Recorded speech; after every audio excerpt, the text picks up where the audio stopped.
The White House speaks. Martin Van Buren moves in. At long last, peace.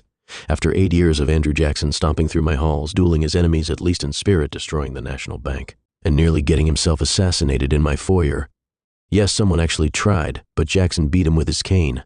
I'm ready for something different. Enter Martin Van Buren. Now, I'll be honest, Van Buren does not have the towering presence of Jackson.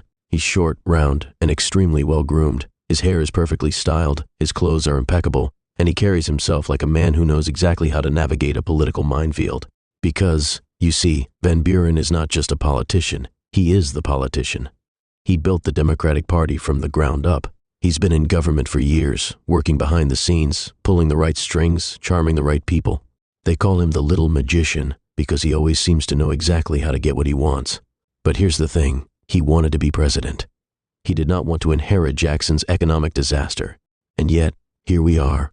Because, surprise, Jackson's war on the national bank has left the economy in absolute ruins. Months after Van Buren takes office, the panic of 1,837 hits, and suddenly banks are failing, businesses are closing, and people are looking at Van Buren like it's his fault. Now, does he cause the financial crisis? No. Does that matter? Also no. People don't want a careful, calculating politician. They want someone to fix the mess.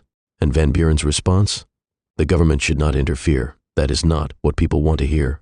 And that's how his presidency goes. Panic, blame, and frustration. He tries to stabilize things, but the damage is done. The economy never recovers under his watch. But while the country suffers, Van Buren still maintains his style. He throws lavish parties. He hosts elegant receptions. He dresses like a man who is not presiding over a national catastrophe. And let's talk about that style for a moment, because Van Buren is the first president actually born in the United States. He is also the first president who does not speak English as his first language. That's right, his native tongue is Dutch. A fine historical detail, but unfortunately, it does not save his presidency. By 1840, people have had enough.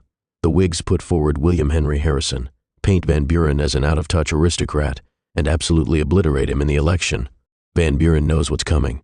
On his last day in my halls, he sighs, smooths out his perfectly tailored coat, and mutters, "The presidency ruins a man." And then he walks out, graceful to the bitter end. The next guy? Oh, he's about to have the shortest presidency in history.